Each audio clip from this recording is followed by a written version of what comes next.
100కు 100% విత్తనాల పంపిణీ రైతులకు అవసరానికి అనుగుణంగా విత్తనాల పంపిణీ జరగాల. ఇంకా ఎక్కడైనా అవసరం ఉంటే వాటిని కూడా ఎటువంటి అంతరాయం కాకుండా చేయాల్సిన బాధ్యత అధికారుల మీద ఉంది.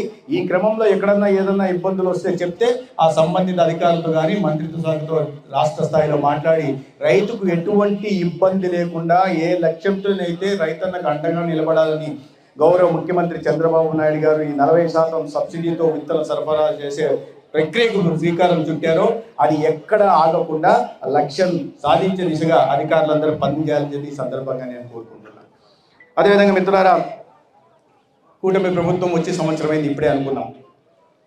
అనేక రకాల కార్యక్రమాలు తీసుకొచ్చింది.